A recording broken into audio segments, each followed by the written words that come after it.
আসসালামু আলাইকুম। আরবিডি নিউজের সর্বশেষ আন্তর্জাতিক সংবাদে সবাইকে আমন্ত্রণ জানাচ্ছি। সঙ্গে আছি আমি রাজীব। প্রথমেই জেনে নেওয়া যাক কী থাকছে এখনকার সংবাদে। সীমান্তে অত্যাধুনিক ক্ষেপণাস্ত্র বসালো চীন, মুহূর্তেই ধ্বংস হবে ভারত। উপকূলে ভয়ঙ্কর সামরিক মহড়া, পারস্য উপসাগরের কৌশলগত এলাকায় বিশাল মহড়া শুরু করছে ইরান, চাপে ইসরায়েল ও যুক্তরাষ্ট্র। অবশেষে ভারতীয় বিমান বাহিনীতে যুক্ত হল রাফায়েল। কাতার ও সৌদির সংকটেও সমাপ্তি টানবে যুক্তরাষ্ট্র, অবরোধের ইতি। যুক্তরাষ্ট্রকে অনুতপ্ত হতে হবে বলছেন ডক্টর হাসান রোহানি। এবং সর্বশেষ থাকছে, কমলা হ্যারিস প্রথম নারী ভাইস প্রেসিডেন্ট হলে আমেরিকা অপমান হবে বলছেন ডোনাল্ড ট্রাম্প। এতক্ষণ প্রধান অংশগুলো শুনলেন, এখন বিস্তারিত। তবে তার আগে রিকোয়েস্ট থাকবে ভিডিওটিতে একটি লাইক দিয়ে সাথেই থাকুন। বিতর্কিত লাদাখ সীমান্তের উত্তেজনা কমাতে কূটনৈতিক, সামরিক ও রাজনৈতিক স্তরে এশিয়ার পরাশক্তিখ্যাত চীনের সঙ্গে আলোচনা চালাচ্ছে প্রতিবেশী দেশ ভারত। কারণ প্রকৃত নিয়ন্ত্রণ রেখায় অস্থিরতা কখনোই মোদী সরকারের জন্য সুখের নয়। অন্যদিকে লাদাখ সীমান্তে একের পর এক সামরিক শক্তি বাড়িয়েই চলেছে বেইজিং। সূত্রের খবর, সীমান্তে নতুন করে বোমারু এবং এয়ার ডিফেন্স মিসাইল মোতায়েন করছে চীনের পিপলস লিবারেশন আর্মি। ভারতের সঙ্গে উত্তেজনার মধ্যে চীন সীমান্তে সামরিক শক্তি বাড়াচ্ছে, যার ফলে গত 2 সপ্তাহ ধরে ভারতের প্ররোচনায় সীমান্তে নতুন করে উত্তেজনা ছড়িয়েছে। এর ফলে দেশের বিভিন্ন প্রান্ত থেকে সীমান্তে বোমারু ও এয়ার ডিফেন্স মিসাইল, আর্টিলারি, সাঁজোয়া গাড়ি, পদাতিক বাহিনী ও স্পেশাল ফোর্স মোতায়েন করা হচ্ছে। পিএলএ চীনের সার্বভৌমত্ব এবং অখণ্ডতা রক্ষা করতে কতটা সক্ষম, এটা তারই প্রমাণ। চলতি বছরের মে মাস থেকে পূর্ব লাদাখ সীমান্তে উত্তেজনার পারদ চলছে। প্যাংগং লেক, গালওয়ান, দেবসাং উপত্যকার মতো ভারতীয় ভূখণ্ডে ঘাঁটি গেড়ে বসেছে চীন। 15 জুন রাতে গালওয়ান উপত্যকায় বিনা প্ররোচনায় ভারতীয় সেনার ওপর হামলা চালায় চীনা বাহিনী। অনুপ্রবেশের সময় পিএলও সদস্যদের রুখতে গিয়ে নিহত হন এক কর্নেল সহ 20 জন ভারতীয় সেনা।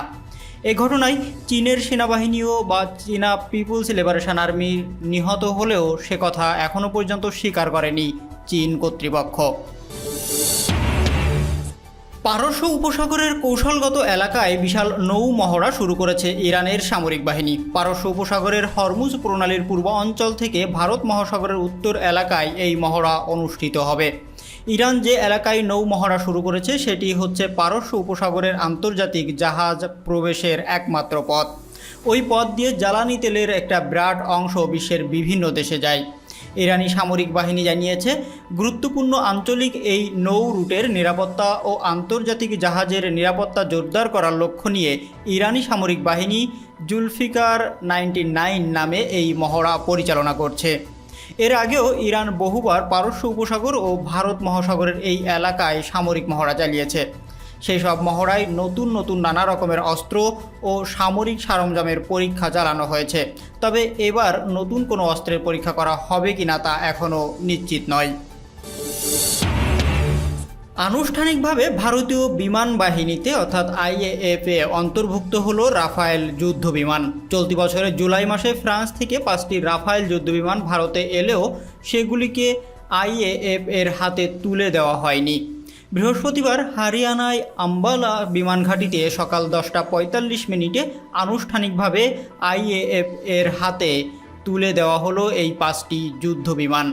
বিমান বাহিনী সূত্রের খবর, 17 নম্বর স্কোয়াড্রনের গোল্ডেন অ্যারোর অংশ হবে রাফায়েল। সকালে আম্বালা বিমান ঘাঁটিতে এই উপলক্ষে আয়োজিত এক অনুষ্ঠানে উপস্থিত ছিলেন ভারতের প্রতিরক্ষামন্ত্রী রাজনাথ সিং, ফ্রান্সের প্রতিরক্ষামন্ত্রী ফ্লোরেন্স পার্লি, ভারতের প্রতিরক্ষা সচিব Ajay Kumar, defence research and development organisation এর চেয়ারম্যান সতীশ রেড্ডি, ভারতের chief of defence staff general Bipin Rawat, ভারতীয় বিমান বাহিনীর প্রধান air chief marshal RKS Bhadauria সহ প্রতিরক্ষা মন্ত্রণালয় ও সশস্ত্র বাহিনীর শীর্ষ কর্মকর্তা এবং ভারতে নিযুক্ত ফ্রান্সের রাষ্ট্রদূত এমানুয়েল লেন, ফ্রান্স বিমান বাহিনীর উপপ্রধান এয়ার জেনারেল এরিক উতুলে। এছাড়াও উপস্থিত ছিলেন রাফায়েল যুদ্ধবিমানের নির্মাণকারী সংস্থা দাসোল এভিয়েশনের সিইও এবং চেয়ারম্যান এরিক ত্র্যাপিয়ে এবং ইউরোপের ক্ষেপণাস্ত্র নির্মাতা MBDA এর সিইও এরিক বেরেজা সহ প্রতিরক্ষা শিল্পের সাথে যুক্ত একাধিক কর্মকর্তা। এদিন দুই দেশের প্রতিরক্ষা মন্ত্রীরা আম্বালা বিমান ঘাঁটিতে পৌঁছানোর পরই রাফায়েল যুদ্ধবিমানের আনুষ্ঠানিক মোড়ক উন্মোচন হয়। গত 29 জুলাই ফ্রান্স থেকে প্রথম ব্যাচের 5টি যুদ্ধবিমান ভারতে আসে। দ্বিতীয় ব্যাচে আরও কয়েকটি রাফায়েল আগামী অক্টোবর ও ডিসেম্বরের মধ্যে ভারতে আসতে পারে। আর 2021 সালের শেষের দিকে মোট 36টি রাফায়েল ভারতে এসে যাওয়ার কথা রয়েছে। রাফায়েলের অন্তর্ভুক্তি ভারতের প্রতিরক্ষার ক্ষেত্রে এক ঐতিহাসিক মুহূর্ত বলে আখ্যায়িত করেন রাজনাথ সিং। তিনি আরও বলেন, রাফায়েল অন্তর্ভুক্তি দেখিয়ে দিল ভারত ও ফ্রান্সের সম্পর্ক কতটা শক্তিশালী। মধ্যপ্রাচ্যের মুসলিম অধ্যুষিত রাষ্ট্র কাতারের বিরুদ্ধে সৌদি জোটের আরোপিত দীর্ঘ 3 বছরের অবরোধের ইতি ঘটছে। আগামী কয়েক সপ্তাহের মধ্যেই এই অবরোধ শেষ হতে পারে বলে ইঙ্গিত দিয়েছে মার্কিন যুক্তরাষ্ট্র। বুধবার মার্কিন পররাষ্ট্র দপ্তর একজন ঊর্ধ্বতন কর্মকর্তা জানিয়েছেন, এই সংক্রান্ত আলোচনায় এরই মধ্যে অগ্রগতি পরিলক্ষিত হয়েছে। সংশ্লিষ্ট পক্ষগুলোর মধ্যে নমনীয়তা দেখা গেছে। ট্রাম্প প্রশাসনের মধ্যপ্রাচ্য বিষয়ক শীর্ষ কূটনৈতিক ডেভিড শেনকার অবশ্য জানিয়েছেন, আলোচনায় এখনও এমন কোনো মৌলিক পরিবর্তন হয়নি যাতে করে দ্রুত সমাধানের দিকে অগ্রসর হওয়া যায়। ওয়াশিংটন ভিত্তিক ব্রুকিংস ইনস্টিটিউটের এক ভার্চুয়াল অনুষ্ঠানে যোগ দিয়ে এই ইস্যুতে কথা বলেন ডেভিড শেনকার। সেখানে তিনি বলেছেন, আমি পুরো কূটনৈতিক আলোচনায় যেতে চাই না, তবে কিছুটা অগ্রগতি হয়েছে। আমার মনে হয় অবরোধ উঠে যেতে কয়েক সপ্তাহ পর্যন্ত সময় লাগতে পারে। মধ্যপ্রাচ্যের রাজনীতিতে প্রভাব বিস্তারে সৌদি আরবের আঞ্চলিক প্রতিপক্ষ ইরানের বিরুদ্ধে একটি ঐক্যবদ্ধ ফ্রন্ট গঠনের জন্য দীর্ঘদিন ধরেই চেষ্টা চালিয়ে যাচ্ছে যুক্তরাষ্ট্র। যদিও সৌদি জোটের কাতার বিরোধী অবরোধে এই চেষ্টার ফাটল ধরে। তেহরানের বিরুদ্ধে জোটবদ্ধ হওয়ার বদলে দোহার মতো প্রভাবশালী মিত্রের সঙ্গে বিবাদে জড়িয়ে পড়ে রিয়াদ।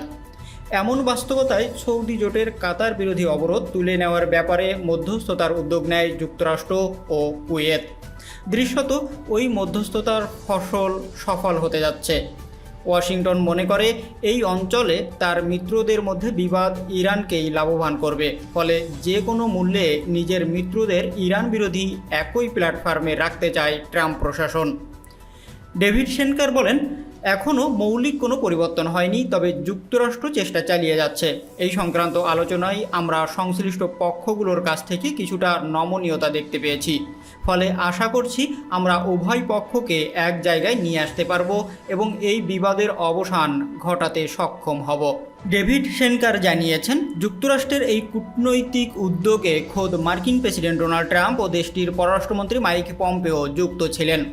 সৌদি আমিরাত ইসরায়েল বলয়ের ঘনিষ্ঠ হিসাবে পরিচিত ট্রাম্প শুরুতে কাতারের বিরুদ্ধে অবস্থান নিয়েছিলেন, তবে শেষ পর্যন্ত কৌশলগত দিক বিবেচনায় ওই অবস্থান থেকে সরে আসেন তিনি। মধ্যপ্রাচ্যে যুক্তরাষ্ট্রের সবচেয়ে বড় সামরিক ঘাঁটির অবস্থান কাতারে। ওয়াশিংটনের কাছে আল হুদাইদ নামের ওই ঘাঁটির বিশেষ গুরুত্ব রয়েছে। 2017 সালের 5 জুন কথিত সন্ত্রাসবাদের সমর্থনের অভিযোগ এনে কাতারের সঙ্গে সম্পর্ক ছিন্ন করে সৌদি আরব, বাহরাইন, সংযুক্ত আরব আমিরাত ও মিশর। তবে সৌদি জোটের অভিযোগ অস্বীকার করে আসছে কাতার, বরং এই অবরোধকে রক্তপাতহীন যুদ্ধ ঘোষণার শামিল বলে মন্তব্য করেছেন কাতারের পররাষ্ট্রমন্ত্রী শেখ মোহাম্মদ বিন আব্দুর রহমান আল সানি। তার ভাষায়, সৌদি আরবের নেতৃত্বাধীন কয়েকটি আরব দেশ দোহার বিরুদ্ধে প্রকারান্তে যুদ্ধ ঘোষণা করেছে। পরে অবরোধ প্রত্যাহারে 13 দফা দাবি তুলে ধরে সৌদি জোট। এরই মধ্যে উল্লেখযোগ্য ছিল আল জাজিরা টেলিভিশন বন্ধ করে দেওয়া, কাতার থেকে তুরস্কের সামরিক ঘাঁটি প্রত্যাহার এবং মুসলিম ব্রাদারহুডের সঙ্গে সম্পর্ক ছিন্ন করা। যদিও সৌদি জোটের দাবি প্রত্যাখ্যান করে উল্টো রিয়াদের আঞ্চলিক প্রতিপক্ষ তুরস্ক ও ইরানের দিকে আরও বেশি ঝুঁকে পড়ে কাতার। আর এরই ইরান বিরোধী জোট গঠনেই অবরোধের ইতি টানতে উদ্যোগী হন ট্রাম্প প্রশাসন। ইরানের প্রেসিডেন্ট হাসান রুহানি বলেছেন, যুক্তরাষ্ট্র 2018 সালে একতরফাভাবে পরমাণু সমঝোতা থেকে নিজেকে প্রত্যাহার এবং ইরানের উপর নিষেধাজ্ঞা পুনর্বহাল করে একটি কৌশলগত ভুল করেছে। এজন্য দেশটিকে অনুতপ্ত হতে হবে। বুধবার তেহরানে এক অনুষ্ঠানে ইরানি প্রেসিডেন্ট বলেন, তার দেশের বিরুদ্ধে যুক্তরাষ্ট্র যে শত্রুতামূলক তৎপরতা চালাচ্ছে তার সব কিছুই ব্যর্থ হবে। তিনি বলেন, আমেরিকা সীমাহীন যে পথ বেছে নিয়েছে তাকে অবশ্যই ফিরে আসতে হবে। এছাড়া তার সামনে কোনো পথ খোলা নেই। তারা যা করছে তার জন্য এখন তাদেরকে অনুতপ্ত হতে হবে এবং নিশ্চয়ই তারা তাদের পথ পরিবর্তন করবে। এছাড়া তাদের সামনে কোনো বিকল্প নেই। রুহানি বলেন, যুক্তরাষ্ট্র ভেবেছিল যে তারা অর্থনৈতিক চাপ সৃষ্টি ও নিবর্তনমূলক নিষেধাজ্ঞা দিয়ে ইরানি জাতিকে নতজানু করতে পারবে, কিন্তু ইরানের জনগণ সেই প্রচেষ্টা প্রতিহত করেছে। প্রেসিডেন্ট রুহানি বলেন, যদিও যুক্তরাষ্ট্র আমাদের জন্য সমস্যা তৈরি করছে, কিন্তু এর মাধ্যমে তারা তাদের লক্ষ্য অর্জন করতে সক্ষম হবে না। তারা জাতিসংঘ নিরাপত্তা পরিষদে তার সারা বিশ্বের সামনে, এমনকি যুক্তরাষ্ট্রের জনগণের চোখের সামনে সম্পূর্ণভাবে অপমানিত হয়েছে।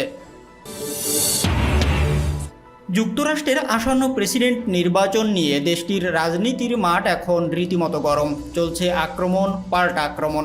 ডেমোক্রেটিক দলের ভাইস প্রেসিডেন্ট প্রার্থী কমলা হ্যারিসকে আক্রমণের লক্ষ্যবস্তু করেছেন রিপাবলিকান প্রার্থী ডোনাল্ড ট্রাম্প। মঙ্গলবার উত্তর ক্যারোলিনায় এক নির্বাচনী সভায় ট্রাম্প বলেন, কমলা হ্যারিস যদি যুক্তরাষ্ট্রের প্রথম নারী ভাইস প্রেসিডেন্ট নির্বাচিত হন তাহলে সেটা হবে আমেরিকার জন্য লজ্জার। প্রতিপক্ষ জো বাইডেনকে আক্রমণ করে ট্রাম্প বলেন, একটা কথা মনে রাখা খুবই সহজ, বাইডেন যদি নির্বাচনে জেতেন তাহলে প্রকারান্তে চীন জিতবে। এটা এতটাই সহজ সমীকরণ। আপনাদের সামনেই রয়েছে জ্বলন্ত উদাহরণ। কয়েক মাস আগেই আমরা বিশ্বের সর্ববৃহৎ অর্থনীতি হওয়ার দিকেই পা বাড়িয়েছিলাম, আর তখনই চীনের প্লেগ এসে সব উল্টাপাল্টা করে দিয়ে গেল। আমাদের সব কাজ কারবার বন্ধ করতে হলো বাধ্য হয়ে। ধীরে ধীরে আবার অর্থনীতি চাঙ্গা হওয়ার মুখে। এটা তো খুব স্পষ্ট, কোনো কারণে চীন এবং হামলাকারীরা চায় বাইডেন জিতুক। ওর নীতি আমেরিকার পতন ডেকে আনবে। কমলা হ্যারিস সম্পর্কে মন্তব্য করতে গিয়ে ডোনাল্ড ট্রাম্প বলেন, মানুষ ওকে পছন্দ করে না, কেউ ওকে পছন্দ করেন না। উনি কোনো দিনই আমেরিকার প্রথম নারী ভাইস প্রেসিডেন্ট হতে পারেন না। এমনটা হলে আমাদের দেশের সম্মান নষ্ট হবে। প্রেসিডেন্ট হওয়ার দৌড় থেকে তো উনি নিজেই সরে গিয়েছেন, আর তার ঠিক পরেই ডেমোক্রেট পার্টি ওকে বেছে নিল। এটা বেশ ইন্টারেস্টিং। চীনের সঙ্গে হওয়া বাণিজ্য চুক্তি নিয়েও এদিন নিজের মত জানান মার্কিন প্রেসিডেন্ট ডোনাল্ড ট্রাম্প। তিনি বলেন, আমরা চীনের সঙ্গে এক বিশাল মাপের বাণিজ্যিক চুক্তি সই করেছিলাম। তার কালি শুকানোর আগেই চীনের প্লেগ থাবা বসালো। ফলে এখন এই চুক্তিকে আমি একেবারে অন্য নজরে দেখছি। করোনা ভাইরাস মহামারীর মধ্যেই চলতি বছরের 3 নভেম্বর মার্কিন প্রেসিডেন্ট নির্বাচন অনুষ্ঠিত হবে। ভিডিওটি যদি ভালো লাগে অবশ্যই লাইক করবেন এবং কমেন্টস করে জানিয়ে দিবেন এই সকল বিষয়ের উপর আপনার মূল্যবান মতামত। আর অবশ্যই আপনার পরিবার ও বন্ধুবান্ধবের ভিতর ভিডিওটি শেয়ার করে দেবেন। আল্লাহ হাফেজ।